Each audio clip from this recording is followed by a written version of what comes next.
warahmatullahi wabarakatuh. Bismillahirrahmanirrahim. Allahumma sholli wa sallim wa barik ala sayyidina Muhammadin wa ala alihi wa sahbihi asma'in, amma ba'du.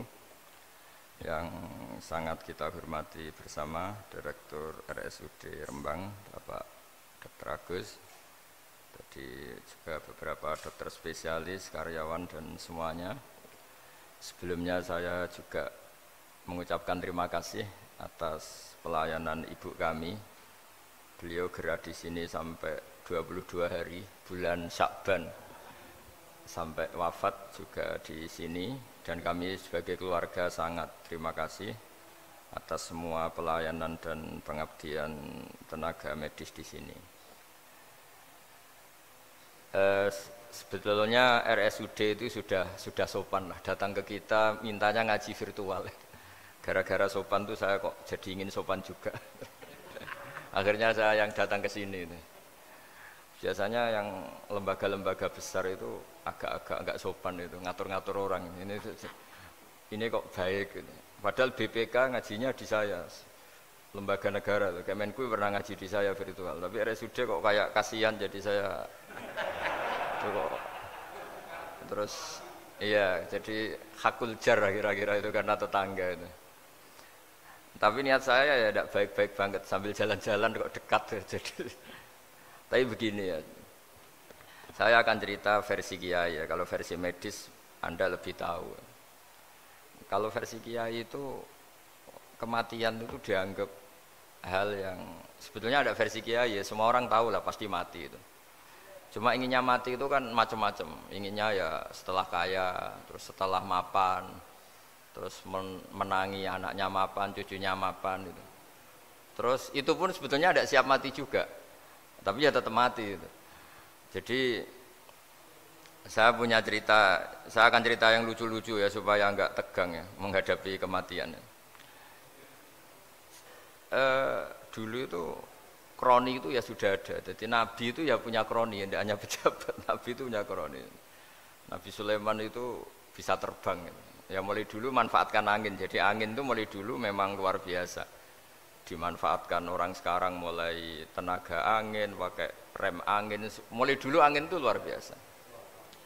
Nah itu teman dekatnya Nabi Sulaiman tuh ya agak sopan tuh bilang gini, itu Pak Nabi itu kalau nanti ada malaikat Israel saya pinjam anginnya supaya tidak bisa ngejar saya katanya. Jadi mulai dulu tidak hanya pejabat, Nabi pun ya punya teman yang agak-agak gimana itu. Suatu saat malaikat Israel disuruh nyabut orang, misalnya namanya siapa lah. Nanti saya sebut ada yang tepaan sama nanti tersinggung, ya semuanya siapa gitu. Yang jelas namanya ada Agus tidak Bambang karena bahasa Arab itu. Itu orang ini cabut di India. Nabi Sulaiman kira-kira ya di Palestina kira-kira itu. Si orang ini ternyata di dekat Nabi Sulaiman. Nah karena Nabi itu kan orang hebat lah, sehingga malaikat ya kadang silaturahim ke para nabi. Israel sendiri ya kadang-kadang silaturahim ke para nabi. Silaturahim yang paling enggak disukai ya silaturahimnya malaikat Israel.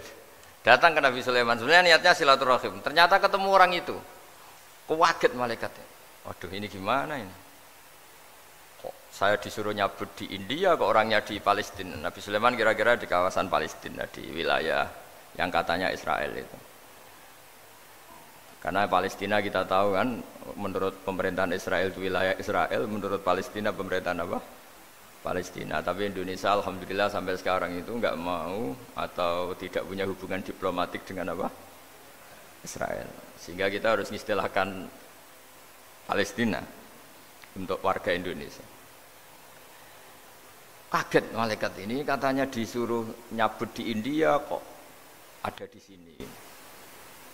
Nah si kroni ini, si orang yang itu melihat malaikat Israel, entah kenapa kok dia bisa melihat itu, mungkin punya kekuatan tertentu karena dekat Nabi. Kaget dia, malaikat melihat dia karena janggal ya, disuruh nyabut di India ke orangnya di Palestina. Si orang ini melihat malaikat juga takut, malaikat itu punya hawa yang luar biasa. Akhirnya bilang ke Nabi Sulaiman, ya Nabi Allah tolong pinjemin saya angin untuk saat ini juga saya bisa terbang ke India. Dipinjemin sama Nabi Sulaiman. Akhirnya orang itu sampai ke India. Dikira angin itu sudah segala-galanya sampai India. Terus malaikat senyum, seneng dia. Wah ini sesuai protokol karena andai kan orang itu tetap di situ, malah malaikat nggak berani ngambil karena prosedurnya harus ngambil di India. Jadi andai kan dia tetap diam di situ, sebenarnya malah nggak masalah karena nggak sesuai apa panduannya harus karena dia terbang di India, malaikat itu nyusul ya terus diambil karena sesuai apa? Saya sesuai perintah harus memang diambil di India. Nah, kemudian saya kan memang dipesenin untuk memperkuat apa ya nakes teman-teman semuanya lah pasien. Tapi saya cerita dimulai dari yang seperti ini saya sengaja karena memang ya hidup itu seperti inilah. Pasti kita semua akan mengalami kematian. Cuma inginnya kita ya hidup itu ya sehat ya, terus kalau mati itu ya tidak punya utang karena berat nanti utang itu. Saya tidak tahu fikihnya itu kalau utang pribadi itu hisabnya berat, kalau utangnya lembaga itu gimana itu dihitung salahnya direkturnya apa dihitung salah karyawan yang minta naik apa gaji. Saya tidak tahu kayak utangnya Indonesia itu yang disalahkan itu menterinya apa presidennya apa yang selalu mengajukan gaji 13.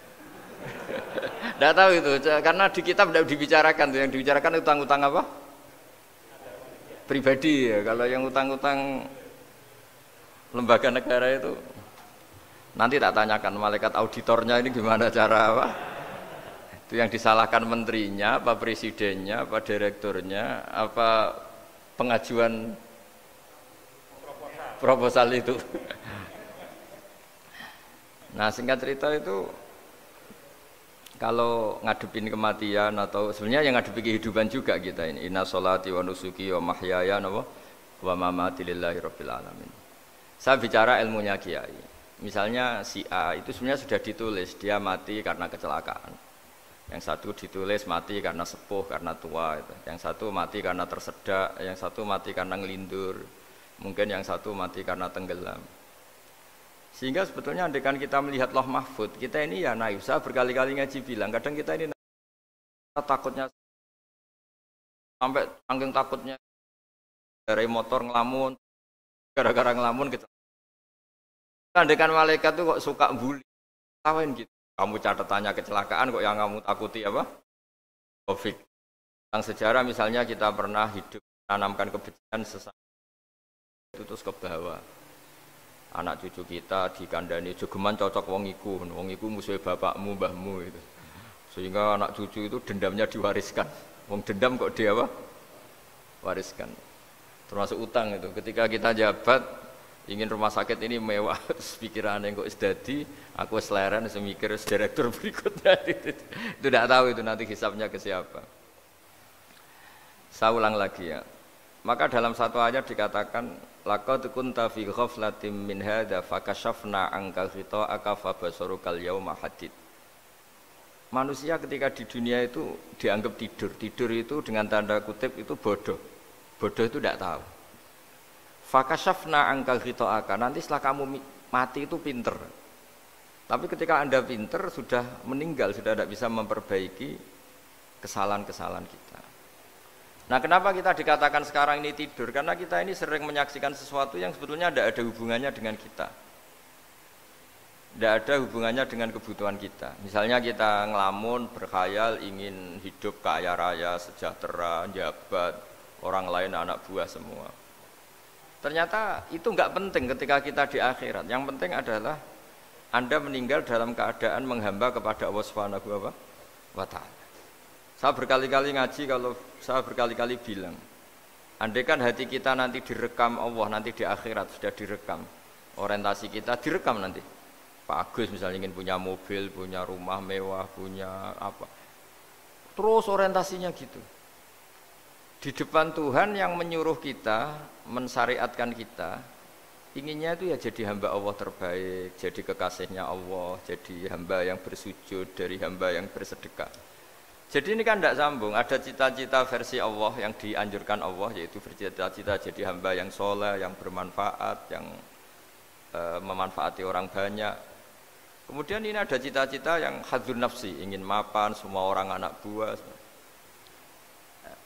Hal-hal seperti ini itu harus kita jaga, jangan sampai terjadi. Makanya di semua kitab pertama mendahulukan bab niat. Niat itu ya faman kana hijratuhu ilallah wa rasuli fa hijratuhu ilallah wa rasuli. Orang baik itu orang yang orientasinya itu menuju Allah Subhanahu wa taala. Lalu yang kurang baik adalah orang yang orientasinya itu ya harta, perempuan, pokoknya inginnya itu hal-hal yang kepentingan dirinya sendiri. Nah, lalu kenapa kita kadang tidak tahu? Ya tidak tahu itu karena tadi kita kalau tidak wiridan itu tidak punya efek samping kan. Tapi kalau kamu nggak punya uang kan terus lemes.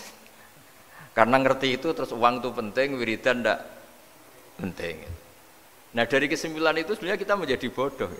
Karena menjadi bodoh ketika Anda meninggal ternyata uang ini nggak penting, wiridan ini penting. Tapi tahu kita terlambat setelah kita meninggal.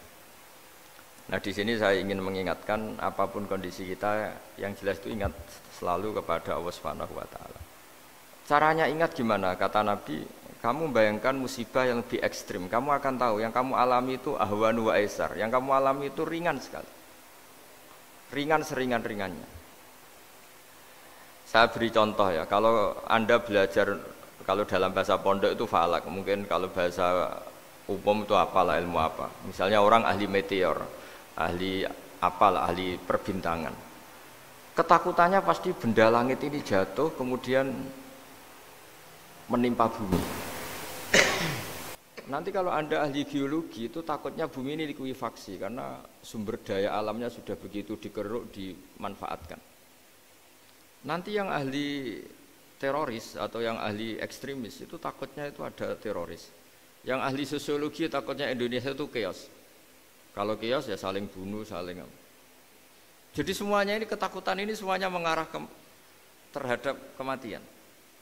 Kecelakaan lalu lintas ya menjadikan orang mati, likuifaksi kayak kemarin di Sulawesi ya iya, gunung meletus, gempa, tsunami.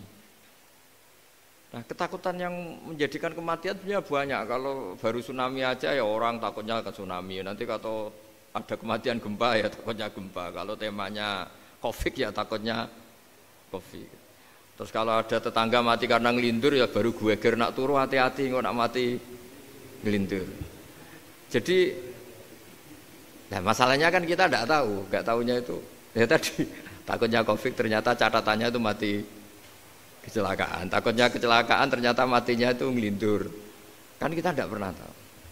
Dari tidak pernah tahu itu kemudian agama datang dengan anjuran sudahlah kamu tawakal bahwa semua urusan kamu di tangan Allah Subhanahu wa taala. Inna sholati wa nusuki wa mahyaya wa mamati lillahi rabbil alamin la syarikalah. Yes, ibadah kita, sholat kita, hidup kita, mati kita semua di tangan Allah Subhanahu wa taala. Sehingga dengan berpikir begini ini melihat COVID itu ya kayak melihat potensi kematian yang lain kayak karena gempa, likuifaksi, kecelakaan, karena ngelindur, karena macam-macam. Kenapa saya membuat atau menyarankan ya supaya orang berpikir demikian, supaya bersyukur bahwa kita ini dihimpit, disekelilingi penyebab kematian tadi. Kalau kita ahli meteorologi mungkin takutnya itu asteroid jatuh, terus kemudian meteor jatuh yang nggak habis digesek oleh sistem alam, terus macam-macam. Yang ahli gempa juga takutnya gempa, yang ahli tsunami takutnya tsunami, yang ahli sosial takutnya Indonesia chaos, kemudian saling apa? Bunuh, saling apa dan sebagainya dan sebagainya. Nah dengan keadaan seperti ini kita ini baik sekali. Bukan sekedar baik, baik sekali. Kita tidak mengalami chaos sosial, kita tidak mengalami likuifaksi, kita tidak mengalami benturan benda langit di bumi kita. Karena itu sekali terjadi, bukan 1-2 lagi, tapi habis seluruh Indonesia, mungkin seluruh dunia. Nah di sini cara Allah membuat kita selalu bersyukur bahwa hal-hal itu tidak terjadi. Jadi ada sebuah ayat yang Allah selalu mengingatkan, aamintum man fis sama ayyakhsifa bikumul ardo fa idza hiya tamur. Kamu mbok ya sekali-kali berpikir Bumi ini justru potensinya itu likuifaksi, potensinya itu hancur karena di bawah itu ada magma, ada apa minyak, ada macam-macam. Ini kan di bawah ini kan ngerongkong cara Jawa itu karena diambilin terus. Piro-piro diambil yaene ya ono masih bisa dipakai. Belum sistem bumi sendiri wafil ardi kita mutajawirat, bumi sendiri itu berupa lempengan-lempengan. Setiap saat itu potensinya geser, sekali geser ya jadi gempa itu. Terus belum benda langit yang potensinya juga jatuh, sekali jatuh ya habis kita. Jadi yang kita ini dikepung sekian potensi yang bisa menghancurkan kita. Tapi nyatanya mulai Nabi Adam sampai sekarang tuh ada kehidupan, ada khayal. Sing Joko yang kepengen payu rabi, mungkin sing wis payu rabi ya mbah kepengen mbah raro. Macam-macam lah. Tapi yang jelas itu wong dikepung kematian kok ya khayalnya masih tinggi gitu. Lah enggak pernah ngayal ya orang yang utang ditagih itu, gak kober ngayal. Soalnya wedine tanggal kredit itu. Tapi ini saya cerita supaya orang Indonesia itu ngerti lah bahwa yang ngepung kita itu tidak hanya Covid. Banyak. Makanya orang Arab itu kalau ngendikan itu wa man lam yamut bisayfi mata bi khairihi ta'addadatil asbab wal maut wahidu. Karena orang Arab itu kan dulu Arab sebelum Islam itu kan satu kabilah nyerang kabilah yang lain. Wah itu kan harus butuh orang-orang tangguh karena dulu sistem rezekinya ya kayak sistem Indonesia dulu lah. Kerajaan ini nyerang ini supaya satu kerajaan punya eksistensi harus mengalahkan kerajaan yang lain. Bahkan cerita-cerita itu sama lah di Indonesia di mana-mana. Nah itu pemuda-pemuda yang gagah berani itu karena punya pegangan tadi. Wa man lam yamut bisayfi toh mata biwirihi. Kalau kamu tidak mati di medan perang ya tetap aja mati juga. Sehingga mereka kendel gitu kata cerita orang dulu. Ta'addadatil asbab wal maut wahidu. Sebab kematian bisa macam-macam, tapi kesimpulannya tetap saja namanya mati. Lalu Islam itu mengajarkan aksiru min dzikri hadhimil ladzat. Kamu harus banyak ingat mati. Tapi uniknya Islam itu menyuruh ingat mati itu disuruh justru semangat hidup. Karena kita butuh bekal itu. Jadi kalau kamu ingat mati itu jangan terus loyo, terus nunggu takdir mati itu enggak, malah disuruh semangat. Nah, tenaga medis semangat mengobati pasien, yang pasien juga semangat apa? Mensupport dirinya supaya punya keberanian hidup. Orang Jawa nunggoni anak, nunggoni putu. Kalau saya sebagai kiai ya nunggoni santri, nunggoni umat. Jadi ingat mati itu justru dengan cara mencintai hidup. Karena hidup ini adalah bekal kita untuk sanggup ketemu Allah Subhanahu wa taala. Kadang-kadang bekal itu mudah sekali. Ada orang nakal gara-gara minumin anjing yang baru haus, sama Allah dimaafkan. Ada orang yang pulang dari tempat kerjanya, ada duri di tengah jalan, disikirkan takut kena orang, diampuni Allah, akhirnya menjadi ahli apa? Surga. Ada orang yang kerja untuk orang tuanya, kemudian orang tuanya dicukupin menjadi ahli surga. Bahkan ada ahli surga itu ceritanya itu, tapi ini jangan dicoba. Ada orang sudah jelas niat, nyon sewu niat zina. Sudah tinggal itu terus mikir dia saat itu takut Allah gak jadi, barokahnya gak jadi, langsung dia jadi ahli surga. Sarannya gak jadi loh ya, tapi ya tidak usah dicoba. Itu kalau keterusan masalah. Jadi Islam itu menganjurkan ingat mati, tapi justru dengan cara mencintai kehidupan. Karena yang jadi referensi Allah nanti di akhirat adalah perilaku kita, amal kita zaman apa?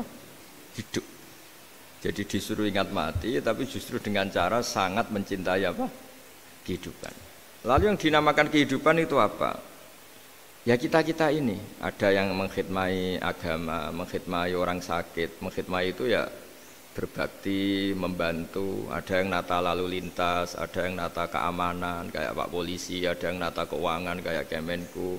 Macam-macam. Semuanya harus kita cintai, profesi-profesi yang oleh Islam dianjurkan untuk kita nekuni itu.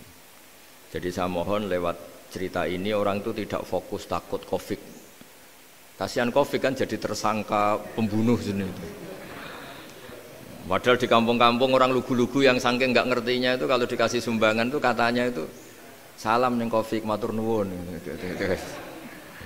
Itu ribet kalau orang lugu-lugu itu. Dikira Covid itu satu makhluk atau manusia yang apa nyumbang itu. Jadi saya mohon semohon-mohonnya, minta seminta-mintanya sampean harus ngitung nikmat lah. Dengan sistem meteor seperti itu di langit tidak jatuh ke kita, sistem bumi yang sudah ngerongkong gini tidak likuifaksi. Terus di dunia ini banyak kimia, banyak racun. Itu kalau misalnya meledak kemudian dibawa angin, mungkin matinya lebih massal. Ternyata semua itu enggak terjadi. Artinya nikmat yang sekarang kita dapatkan, kita nikmati sekarang itu jauh lebih besar ketimbang ketakutan kita. Nah, ini Islam selalu menganjurkan fadzkuru ala Allah la'allakum tuflihun. Selalu ingat sisi-sisi nikmatnya Allah. Kamu jangan hanya sisi wah kita dikepung Covid, kita punya istri judes, punya anak enggak nurut, punya atasan sadis, punya anak buah enggak loyal. Kalau gitu terus ya kamu enggak berani hidup. Yang diingat masalah terus. Itu salah, hidup seperti itu salah menurut Islam. Yang Islam menganjurkan fadzkuru ala Allah, kamu ingat sisi-sisi nikmatnya Allah, bukan sisi-sisi kita hidup itu diuji. Saya punya sekian cerita ulama-ulama yang unik, yang punya nasihat itu. Jadi ada orang kaya raya dulu temannya banyak, anak buahnya banyak. Suatu saat dia miskin terus gak ada yang berkunjung. Terus dia ngeluh, curhat ke ulama itu. Ketika saya kaya yang berkunjung banyak, ketika saya miskin kok nggak ada yang berkunjung, kurang ajar betul teman-teman saya. Terus kata kiai itu lucu kalau ada nih, ya bagus gitu dong ketika anda miskin sudah ada yang berkunjung. Loh kok bisa? Ya misalnya kamu sekarang jadi buruhnya orang, pas disuruh-suruh dibentak-bentak, terus teman kamu udah datang, malah kamu jadi tontonan toh. Mendingan nggak udah datang, jadi kamu ketika buruh orang nggak malu karena teman-teman kamu sudah tidak datang. Ya alhamdulillah kalau gitu ya. Jadi dulu satu hal yang dia dulu nganggap problem, ya kan kalau kamu misalnya dulu kaya, temannya banyak, jabat, terus yang takut banyak. Ketika sudah miskin, Yun Sawu jadi buruhnya orang disuruh-suruh, terus teman kamu tetap do datang. Siap nggak ada? Siap datang apa siap tidak datang? Lebih siap tidak datang sebetulnya kan? Karena nggak jadi tonton. Akhirnya dia sadar. Ya gitu kalau dikeluhin istri saya ini judes, sering marahin gini-gini. Ya bagus dong marahin kamu. Kalau marahin tetangga malah masalah kan. Coba kamu punya istri kalau marahin orang lain pusing enggak? Mendingan marahin. Jadi pokoknya dilatih terus. Lama-lama dia bersyukur. Nah termasuk cara kita melihat kehidupan. Ada doa Rasulullah SAW yang luar biasa, ya Allah jadikan kehidupan ini sebagai penambahan saya untuk berbuat baik. Wal mauta rohatan li min kulli syarrin, kalau saya engkau takdir mati ya anggap mawon ini mati itu berakhirnya semua potensi keburukan saya. Orang itu kan potensinya dua, buruk betul atau potensi buruk. Mungkin sekarang kita tidak korupsi, tapi saja suatu saat kita korupsi. Mungkin sekarang kita tidak salah, suatu saat potensi salah. Dan mati itu mengakhiri itu semua. Makanya saya berkali-kali cerita kalau ngaji, kalau orang-orang alim NU itu kalau ada bajingan mati tetap dia seksa ini baik dia. Itu tetangganya enggak mau semua. Wong bajingan kok darani baik. Tapi kiainya ngotot, harus disaksikan kalau ini baik. Akhirnya mereka bilang ya baik-baik. Padahal di hati kiainya sudah tidak bisa garong lagi, tidak bajing lagi. Ya baiklah gitu. Jadi sehingga orang-orang soleh itu melihat hidup itu ya biasa, melihat mati itu biasa, karena hidup adalah sarana kita menambah kebaikan dan mati adalah akhir dari segala keburukan kita atau potensi keburukan kita. Jadi Islam itu mengajarkan kita gimana menghadapi kehidupan, juga gimana menghadapi apa? Kematian. Jadi saya ulang lagi itu ajaran-ajaran Islam yang luar biasa. Jadi ij'alil hayata ziyadatan li fi kulli khairin wal mauta rohatan li min kulli syarrin. Jadi hidup menambah kebaikan, kalau kita mati anggap saja mengakhiri semua buruk kita kalau kita sedang buruk atau potensi keburukan kita. Saya cerita ringan tapi supaya diingat-ingat. Jadi kalau kita yang nekuni, saya tadi kan sudah bilang, kita kiai yang nekuni ilmu itu, ya tadi kita agak fokus bicara Covid. Inna Allaha yumsikus samawati wal ardo antazula wala in zalata in amsakahuma min ahadim min ba'dih. Kalau kamu ahli meteorologi kan melihat ini jatuh, jumlahnya besarnya sekian. Ini kalau digesek oleh atmosfer paling masih sekian, kayak kemarin Januari kan hujan meteor yang sering kena Lampung kemarin. Terus di mana-mana mesti takut kamu itu. Kalau kamu ahli gempa takutnya itu ya pergeseran lempengan bumi. Kalau kamu ahli tsunami ya takutnya tsunami. Kalau ahli sosiologi ya takutnya chaos sosial ya, sama kamu medis ya takutnya penyakit yang menular, penyakit seperti ini. Oke, kita sekarang fokus menghadapi Covid dan kita selalu berharap supaya Indonesia terbebas dari apa? Covid dan musibah-musibah yang lain. Ya tadi, apa gunanya terbebas dari Covid tapi chaos sosial? Kayak apa terus kita? Sehingga Islam selalu mengajarkan harus disyukuri lah bahwa kita sekarang alhamdulillah kita hidup harmonis. Kita kata Mbah Mun Bhinneka Tunggal Ika itu dingendikakno terus. Terus yang terakhir masalah air. Air itu sumber kehidupan. Di antara Allah mengingatkan kita adalah kul ara'aitum in asbaha ma'ukum ghoron famay ya'tikum bima imma'in. Bumi ini kan bawahnya ada magma, terus ada air. Normalnya air itu enggak ada. Secara teori itu normalnya air itu enggak ada karena bumi itu kan kalau ada air kan meresap. Sudah meresap, bawahnya itu ada minyak, ada magma, harusnya air itu tersedot habis. Tapi orang saking angkuhnya, saking cueknya, ngira air itu malah potensinya itu abadi. Sebetulnya kalau menurut teori alam, air itu gampang hilang kan, diletakkan di bumi ya bumi itu meresap. Nanti bawahnya itu ada minyak, ada sebagian ada magma, ada macam-macam lah. Jadi potensi air itu harusnya nggak ada malah kalau melihat sistem itu. Tapi karena Allah saking rahmannya, air ini dijaga sedemikian rupa tetap ada. Kalau melihat sistemnya kan normalnya malah nggak ada. Makanya Allah selalu mengingatkan, in asbahama ukum ghoron. Suatu saat air yang kamu pakai, yang jadi sumber kehidupan itu bisa saja tahu-tahu hilang.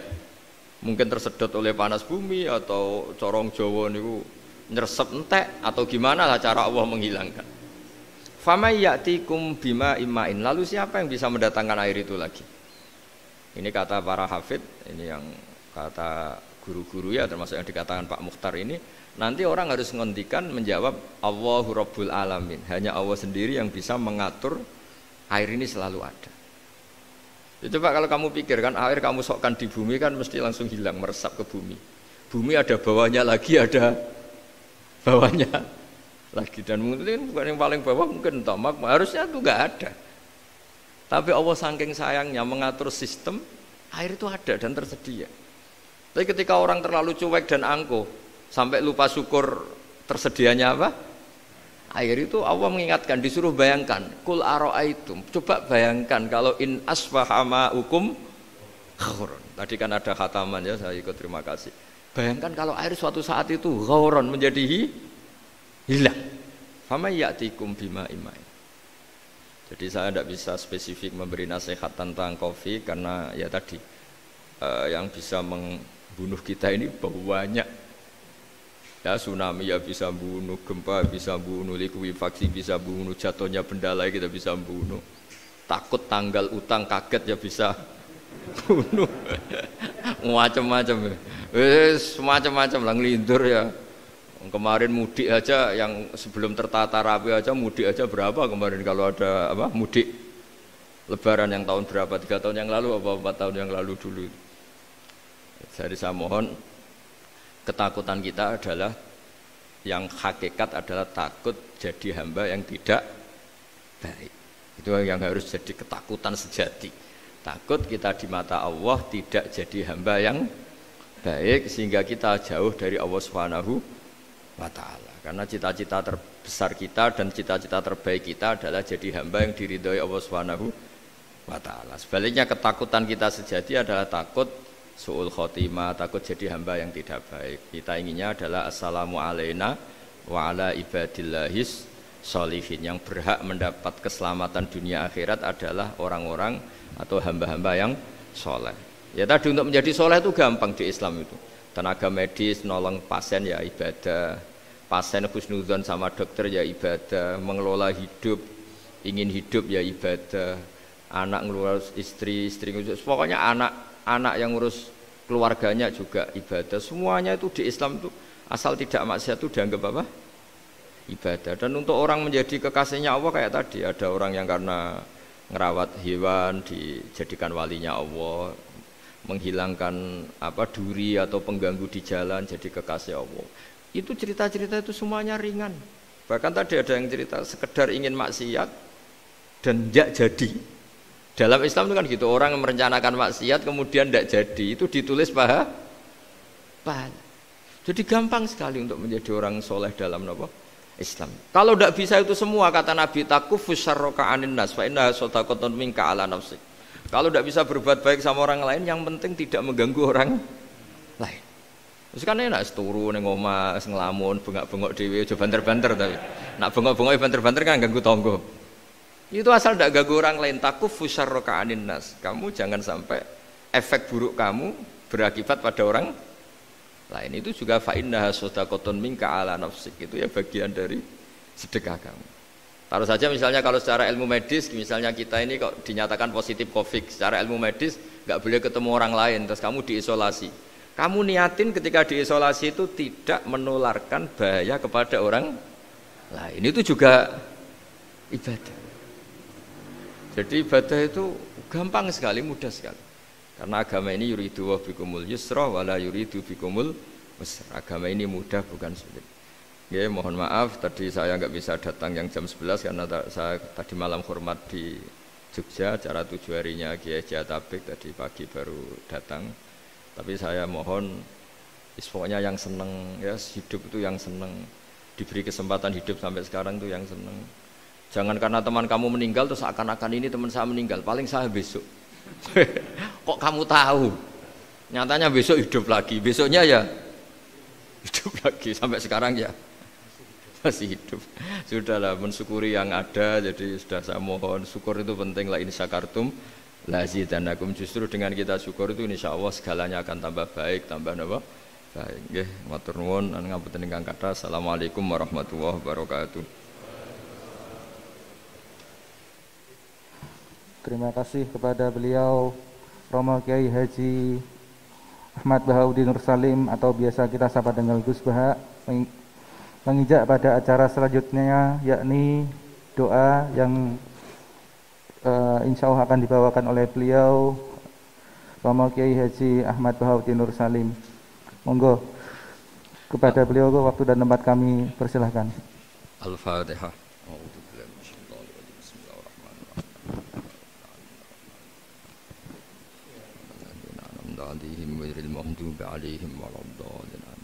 Bismillahirrahmanirrahim. Nahmaduka ya ghafur ya syakur ya rahman ya rahim ya syafi ishfina shifaan la yughadiru saqaman. Allahumma shalli wa sallim wa barik ala sayyidina Muhammad alladzi 'allamana ya wa bil i'timad 'alaika ya wa istishfa bika ya Allah. Fa bi haqqi jahi 'indaka ya wa athibil ba'sa ya Allah ya rahman ya rahim. Allahumma ya Allah, Allahumma anta syafi ishfina shifaan la yughadiru saqaman.